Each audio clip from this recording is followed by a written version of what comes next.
सुंदरगढ़ एक बहुत ही सुंदर और खुशहाल गांव था। गांव की सुंदरता देखते आंखें नहीं थकती थी। गांव में सभी लोग एक दूसरे से मिलजुल कर रहा करते थे। इस गांव में भोला अपनी पत्नी और एक 9 वर्ष के बेटे के साथ रहा करता था। भोला खेती करता, जिससे कि उनका गुजारा हो रहा था। अरे शांति, जल्दी से खाना बांध दो। मुझे खेत पर जाने के लिए ऐसे भी देर हो रही है। और राहुल अभी सोकर उठा है या नहीं? शांति एक पोटली में खाना लेकर जल्दी से भोला के पास आती है। ये लीजिए, आज मैंने आपकी मनपसंद गोभी की सब्जी रखी है। अब ना कहना कि तुम मेरे पसंद की चीज नहीं बनाती हो। वाह वाह, क्या बात है। गोभी की सब्जी की सुगंध तो बहुत ही अच्छी आ रही है। चलो ठीक है, अब मैं चलता हूँ। मुझे वैसे भी काफी देर हो चुकी है। इसके बाद भोला कुदाल लेकर अपने खेत की ओर निकल जाता है। रास्ते में भोला को उसके 2 दोस्त शंकर और संतोष मिल जाते हैं। अरे भोला भाई, आज खेत पर जाने के लिए काफी देर हो गई। क्या बात है, आज भाभी ने खाना देर से बनाया था क्या? हाँ भाई, तुम बिल्कुल सही समझे। लेकिन तुम दोनों यहाँ पर खड़े होकर क्या चर्चा कर रहे हो? तुम्हें आज काम पर नहीं जाना है क्या? नहीं नहीं, ऐसी कोई बात नहीं है। हमें काम पर जाना है, लेकिन इस बार गांव में जोड़ों की ठंड पड़ने वाली है, तो हम दोनों बस उसी पर चर्चा कर रहे थे। ठंड तो हर साल गिरती है, तो इस बार इतना चिंता करने वाली कौन सी बात है? कहीं तुम दोनों इस बात के लिए चिंता तो नहीं कर रहे हो कि तुम्हें ठंड में नहाना पड़ेगा? यह बोलकर भोला जोर जोर से हंसने लग जाता है। अरे नहीं भोला भाई, इस बार हमें ऐसा सुनने में आया है कि इस बार गांव में खून जमा देने वाली ठंड गिरेगी। तुम्हें तो पता ही होगा, पिछले वर्ष ठंड के कारण गांव से 6 लोगों की मृत्यु हो गई थी, और इस बार तो पिछली बार से भी ज्यादा ठंड गिरने वाली है, तो पता नहीं क्या होगा। हाँ, और हमारे पास इतने पैसे भी नहीं है कि हम मोटे मोटे कंबल और रजाई खरीद सके। मुझे तो बस अपने परिवार की चिंता है। पिछली सर्दी हमने बहुत ही मुश्किल से बिताया था। पता नहीं इस बार क्या होगा। मुझे तो अभी से ही बहुत डर लग रहा है। अच्छा, तो ऐसी बात है। अभी तो इस समस्या का समाधान मुझे भी नहीं पता है, लेकिन हम इसके बारे में सोचेंगे। अभी मैं खेत पर चलता हूँ, मुझे बहुत ही काम है और मुझे पहले से ही काफी देर हो चुकी है। इतना बोलकर भोला खेत की ओर निकल जाता है। भोला खेतों में काम कर रहा था, तभी उसे ठंड से बचने और बहुत सारा पैसा कमाने की एक तरकीब दिखाई देती है। इस बार बहुत ज्यादा ठंड गिरने वाली है। सारे गांव का हाल बेहाल हो जाएगा। क्यों ना मैं जंगल से लकड़ियां काटकर जमा कर लूं, और जब कड़ाके की सर्दी गिरेगी तो मैं उन्हें अच्छी कीमतों पर बेचूंगा। और अगर मेरा यह उपाय सफल हुआ तो मेरे पास बहुत सारा धन इकट्ठा हो जाएगा, और फिर शायद मेरी गरीबी के दिन भी खत्म हो जाए। फिर भोला कुदाल लेकर घर की ओर निकल जाता है। कुछ देर बाद भोला घर पहुंच जाता है।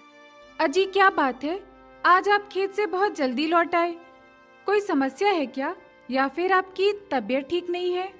अरे नहीं भाग्यवान, मैं जब खेत पर जा रहा था तब शंकर और संतोष से मेरी मुलाकात हुई। उन्होंने बताया कि इस बार गांव में कड़ाके की ठंड गिरेगी। इसीलिए मेरे मन में एक योजना आई है कि मैं जंगल से सूखी लकड़ियां काटकर इकट्ठा कर लूं, और जब खून जमा देने वाली ठंड गिरे तब मैं उन्हें बेचकर बहुत सारा पैसा कमाऊं। हाँ, आपकी बात तो बिल्कुल सही है। हम ये कर तो सकते हैं। मानना पड़ेगा भोला जी, आपका दिमाग तो मेरी जुबान से भी तेज चलता है। हाँ हाँ ठीक है, अब मैं जंगल से लकड़ियां काटने के लिए जा रहा हूं, और तुम यह बात किसी को भी मत बताना, नहीं तो हमारे सारे किए कराए पर पानी फिर जाएगा। नहीं नहीं जी, मैं ये बात किसी को नहीं बताऊंगी। मैं इस बात को खाने की तरह ही पचा लूंगी। दोनों हंसने लग जाते हैं और फिर भोला कुल्हाड़ी लेकर जंगल की ओर लकड़ियां काटने के लिए निकल जाता है। कुछ दूर चलने के बाद उसे कुछ सूखे पेड़ दिखाई देते हैं। वह क्या बात है, यहाँ तो बहुत सारे सूखे पेड़ हैं। मैं अब लकड़ियां काटना शुरू करता हूँ। अनीता बहन, क्या तुम जानती हो, इस बार जंगल में कड़ाके की ठंड गिरने वाली है। मुझे तो बहुत ही चिंता हो रही है। मैं सब जानती हूँ। तुम्हें किस चीज की चिंता हो रही है? तुम ऐसे भी 2 से 3 दिन में एक बार नहाती हो, और जब ठंड आती है तो तुम 15 से 20 दिन में एक बार नहाती हो। हाँ हाँ, जैसे कि तुम हर दिन नहाती हो, बड़े बुजुर्ग कह गए हैं कि दूसरों को बुरा कहने से पहले खुद के गिरेबान में झांक लेना चाहिए।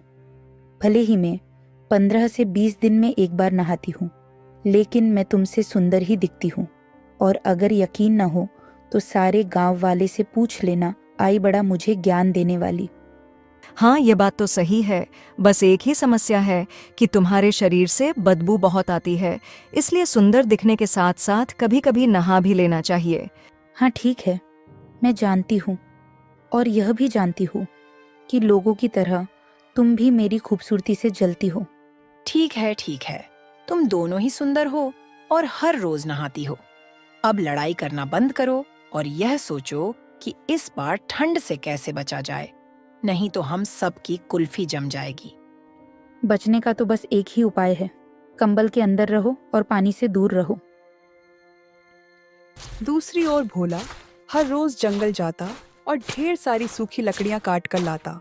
एक दिन सुबह जब कुल्हाड़ी लेकर भोला लकड़ी काटने के लिए जा रहा था, तभी उसे शंकर और संतोष रोक लेते हैं। अरे भोला भाई, तुम ढेर सारी सूखी लकड़ियां हर रोज काटकर क्यों ला रहे हो? अरे भाई, तुम तो जानते ही हो कि मेरी पत्नी को खाना बनाने का कितना शौक है।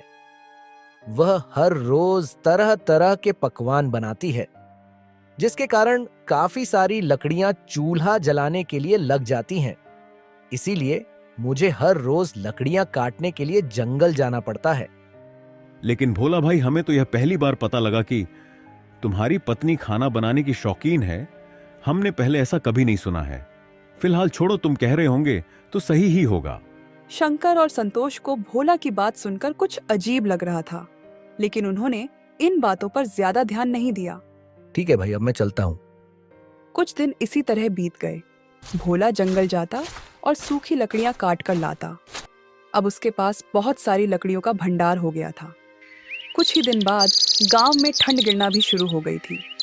भोला अपने घर के बाहर एक बोर्ड लगा देता है, जिसमें 1 किलो लकड़ी की कीमत 5 रुपए लिखी थी। जब सभी गांव वाले वह बोर्ड देखते हैं तो उन्हें भोला की सारी चतुराई का पता चल जाता है कि वह क्यों हर रोज सूखी लकड़ियां काटने जंगल जाता था। भाई, क्या तुमने भोला के घर के बाहर वह बोर्ड देखा जिसमें 1 किलो लकड़ी की कीमत 5 रुपए लिखी थी? भोला ने बहुत ही चतुराई दिखाई है। वह जंगल से फ्री में लकड़ियां काटकर हमें 5 रुपए किलो बेच रहा है। हाँ भाई, तुमने बिल्कुल सही कहा। हर रोज जब भोला जंगल में सूखी लकड़ियां काटने जाता था, तब हम उससे पूछते थे कि तुम इतनी सारी लकड़ियों का क्या करोगे। तब वह हर रोज कुछ ना कुछ बहाने बना दिया करता था। हमें तो तभी उस पर शक हो गया था, लेकिन हमें यह नहीं पता था कि वह ऐसा काम कर सकता है। अरे तो अब इसमें सोचने वाली कौन सी बात है? भोला से 5 रुपए किलो लकड़ी खरीदने से बढ़िया है कि हम सभी कल जंगल जाएंगे और हम भी सूखी लकड़ियां काट कर लेकर आएंगे। यह बात जब भोला को पता चलती है तो वह चिंता में पड़ जाता है, क्योंकि अब उसका लकड़ी बेचने का व्यापार सफल नहीं हो पाएगा। अरे भाग्यवान, क्या तुमने सुना? गांव के लोग कल सूखी लकड़ियां काटने के लिए जंगल जा रहे हैं। अगर वह सूखी लकड़ियां काट लेंगे तो हमसे लकड़ियां कोई भी नहीं खरीदेगा और मेरी सारी मेहनत पर पानी फिर जाएगा। हाँ जी, आपने बिल्कुल सही कहा। काश कोई ऐसा चमत्कार हो जाए कि कल गांव वाले लकड़ियां काटने जा ही ना पाएं। हाँ, अब हम सिर्फ ऊपर वाले के भरोसे ही रह सकते हैं। कुछ ही देर बाद रात हो जाती है। दोनों पति पत्नी खाना खाकर सो जाते हैं, लेकिन रात में ठंड के साथ साथ आसमान में काले बादल छा जाते हैं और कुछ ही देर में बहुत तेज बारिश होने लगती है। बारिश के साथ साथ ठंड भी बहुत ज्यादा बढ़ जाती है। बारिश गिरने के कारण सारे पेड़ पौधे गीले हो जाते हैं, जिससे कि अब जंगल में एक भी सूखी लकड़ियां नहीं बचती है। सुबह होने तक बारिश रुक जाती है। जब भोला और शांति बारिश देखते हैं तो वह बहुत ही खुश हो जाते हैं। अजी देखिए, लगता है ऊपर वाले ने हमारी सुन ली और रात को बारिश करवा दी। अब सारे पेड़ पौधे गीले हो गए होंगे और अब तो सूखी लकड़ियां भी जलने लायक नहीं रही होंगी। हाँ, तुमने बिल्कुल सही कहा। गांव वालों ने अपने आप को बहुत ही बुद्धिमान समझा था, लेकिन उनकी सारी बुद्धिमानी धूल में मिलकर रह गई। और अब मैं लकड़ियां 5 रुपए किलो बेचने की बजाय 10 रुपए किलो बेचूंगा। नहीं नहीं, आप 5 रुपए किलो ही लकड़ियां बेचो। अगर हम 10 रुपए किलो लकड़ियां बेचेंगे तो ये सीधे सीधे लोगों को लूटना हो जाएगा। ऊपर वाले ने आपकी मेहनत को बचाने के लिए बारिश करवा दी, और अब आप इसका गलत फायदा ना उठाएं। मेरी आपसे विनती है कि आप लकड़ियों का दाम 5 रुपए किलो ही रखें। मैं लकड़ियों का दाम 5 रुपए किलो ही रखता, लेकिन गांव वालों ने अपनी चतुराई दिखाकर अच्छा नहीं किया, और रात को जो बारिश हुई है वह ऊपर वाले का संदेश था कि गांव वाले को सबक सिखाया जाए। इसीलिए मुझे तुम्हारे राय की कोई जरूरत नहीं है। मैं लकड़ियां 10 रुपए किलो ही बेचूंगा। अपने पति की यह बात सुनकर शांति को बहुत ही दुख होता है और भोला अपने घर के बाहर लगे बोर्ड को बदल देता है और उसमें 10 रुपए किलो लकड़ियों का दाम लिख देता है। यह देख गांव वालों को बहुत ही गुस्सा आता है, लेकिन वह कुछ नहीं कर सकते थे। देख रही हो सुमन बहन, गांव में कितनी ज्यादा ठंड पड़ रही है। हमारे पास तो थोड़ी सी ही लकड़ियां हैं। हम इसे ही जलाकर इस ठंड से राहत पाने की कोशिश कर रहे हैं। हाँ, तुमने बिल्कुल सही कहा आरती बहन। हमारे पास तो थोड़ी भी लकड़ियां नहीं है, इसलिए हम तुम्हारे घर आग की गर्मी लेने आए हैं। क्या तुम्हें पता है, आरती बहन जब ठंड की शुरुआत हुई थी तब भोला ने लकड़ियों का दाम 5 रुपये किलो रखा था, लेकिन जब ठंडियां बढ़ चुकी है तो उसने लकड़ियों का दाम 10 रुपया किलो कर दिया है। वह सरासर लोगों को लूट रहा है। तुम्हारी बात बिल्कुल सही है शंकर भाई। हमने जंगल से सूखी लकड़ियां काटने का विचार किया था, लेकिन रात में ही बहुत तेज बारिश हो गई, जिसके कारण सारी सूखी लकड़ियां अब गीली हो गई हैं। ऐसा लगता है कि ईश्वर भी भोला के ही साथ है। अब हम चाहकर भी कुछ नहीं कर सकते हैं। अब हमें अगर और लकड़ियां चाहिए तो हमें भोला से 10 रुपए किलो लकड़ियां खरीदनी पड़ेगी, क्योंकि आग ही हमें इस जानलेवा ठंड से बचा सकती है। फिर सभी मायूस और लाचार होकर बची खूंची लकड़ियों से आग तापते हैं। दूसरी ओर भोला का लकड़ी बेचने का व्यापार बहुत ही अच्छा चल रहा था। सभी गांव वाले उससे ही सूखी लकड़ियां खरीद रहे थे और उसकी बहुत ही अच्छी आमदनी हो रही थी। धन के साथ साथ उसके अंदर घमंड भी आ गया था। एक दिन उसके पास एक बुजुर्ग महिला आती है जो कि ठंड से बहुत ही कांप रही थी। बेटा, मुझे बहुत तेज ठंड लग रही है। दया करके मुझे थोड़ी सी लकड़ियां दे दो, मगर मेरे पास तुम्हें देने के लिए पैसे नहीं हैं। माफ करिएगा माँ जी, मैंने खून पसीना एक करके यह लकड़ियां जंगल से काटी है, इसीलिए मैं ये आपको मुफ्त में नहीं दे सकता। अगर आपके पास पैसा है तो लकड़ियां ले जाइए, वरना आप यहाँ से जा सकती हैं। नहीं नहीं बेटा, ऐसा मत कहो। मुझे बहुत तेज ठंड लगी है और मेरे पास गर्म कपड़े भी नहीं हैं। अगर तुम मुझे लकड़ियां नहीं दोगे तो शायद इस ठंड में मैं जिंदा नहीं बच पाऊंगी। दया करके मुझे थोड़ी सी लकड़ियां दे दो। ऊपर वाला तुम्हें हमेशा खुश रखेगा। अरे माँ जी, ऊपर वाले ने मुझे ऐसे ही बहुत खुश रखा है। मुझे आपकी मुफ्त की दुआओं की कोई जरूरत नहीं है। मैं आपको मुफ्त में लकड़ियां नहीं दूंगा। आप मेरा समय व्यर्थ ना गवाएं। आप यहाँ से जा सकती हैं। बूढ़ी औरत बहुत ही निराश मन से वहां से चले जाती है। भोला के पास पैसे के साथ साथ अहंकार भी आ गया था और उसे शायद यह पता नहीं था कि अहंकार ही इंसान के अंत का कारण होता है। अगले दिन भोला को किसी काम से दूसरे गांव जाना था। अगली सुबह भोला शांति से कहता है, मेरी बातों को ध्यान से सुनो। मैं किसी जरूरी काम से दूसरे गांव जा रहा हूँ।